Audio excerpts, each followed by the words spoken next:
Assalamualaikum warahmatullahi wabarakatuh. Jumpa kembali lagi bersama saya Ali Akbar Muhammad.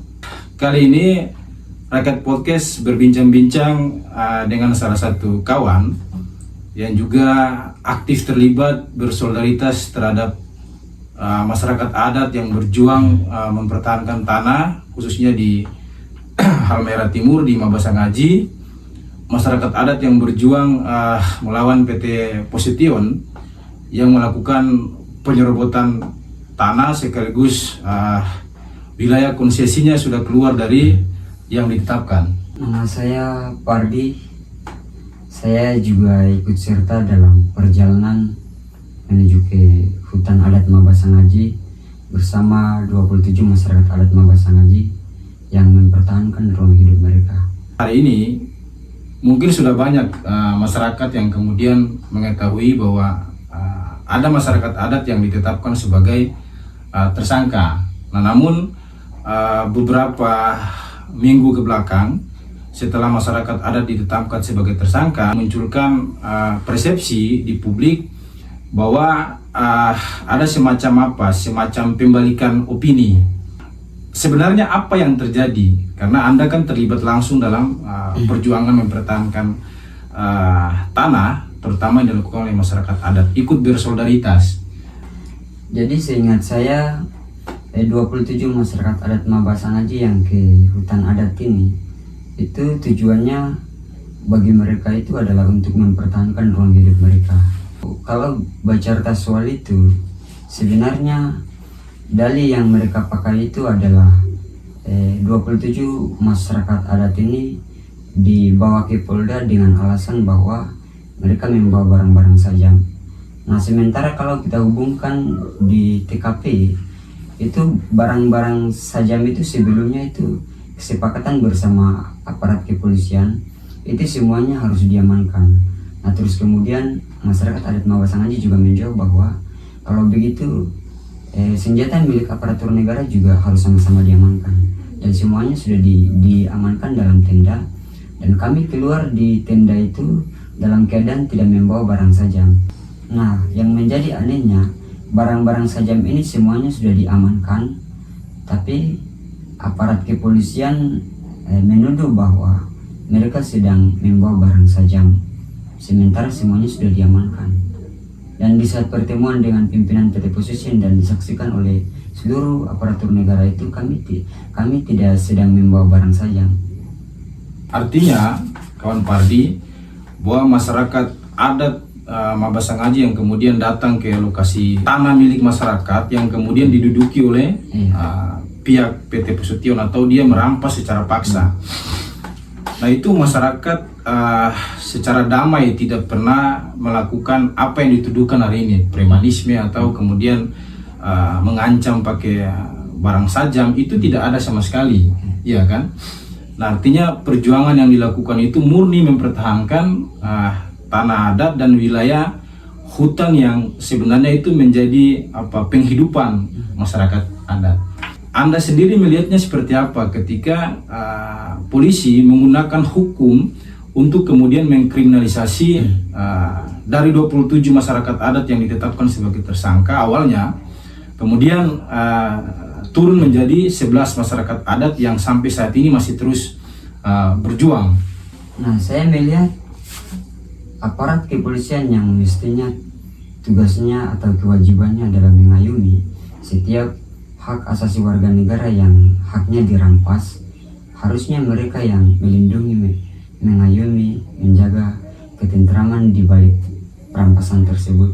Tapi malah mereka sendiri yang menjadi pelaku kekerasan ini. Nah, pelaku kekerasan ini itu kan sudah termasuk dalam buku HAM itu menjelaskan bahwa itu pelanggaran HAM berat sebenarnya. Dan bagi saya ini sesuatu yang semestinya disadari untuk terus melawan, karena itu adalah hak kita yang harus diperjuangkan.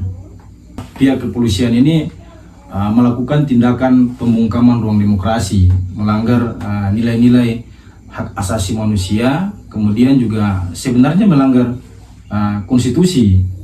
Nah, artinya ketika polisi kemudian aparat keamanan ini melakukan kriminalisasi, ya sebenarnya mereka telah melakukan pembangkangan terhadap konstitusi maupun hak asasi manusia. Beberapa hari ini juga publik di Maluku Utara juga diramaikan dengan sidang yang kemudian dilakukan di Pengadilan Tidore. Dan tepat di tanggal 15 ya, Pengadilan Negeri Tidore memutuskan bahwa 11 masyarakat adat ini ditetapkan sebagai tersangka, atau pihak pengadilan ini mengikuti kemauan polisi maupun kemauan jaksa. Nah, sebagai anak muda sendiri, Anda melihat bagaimana lembaga negara hari ini seperti pengadilan yang kemudian memutuskan sesuatu tanpa melihat aspek-aspek keadilan?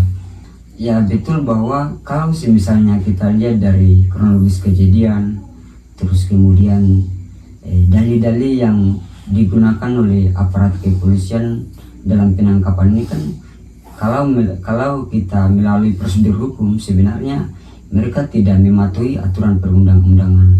Karena pertama, poin pertamanya adalah di saat penangkapan mereka tidak memperlihatkan surat penangkapan.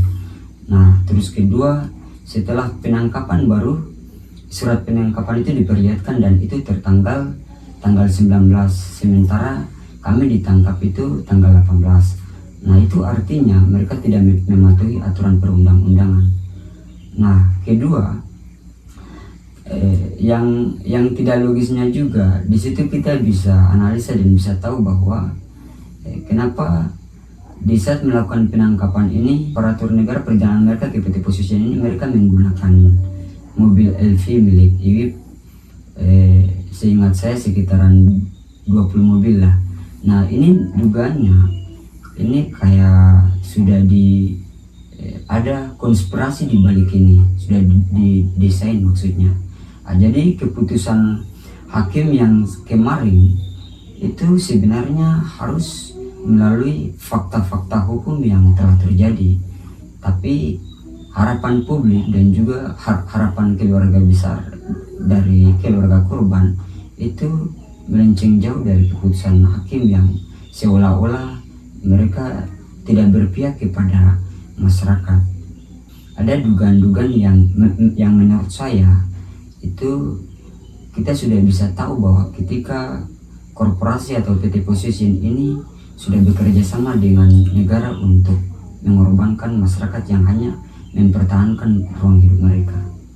Sebagai anak muda, kita patut curiga dan patut menduga bahwa putusan pengadilan kemarin ini semacam ada konspirasi yang sudah didesain untuk kemudian menetapkan masyarakat adat sebagai tersangka. Sejatinya mereka adalah pejuang mempertahankan tanah adat maupun pejuang mempertahankan lingkungan yang lebih baik. Apa yang membuat Anda tergerak untuk bersolidaritas?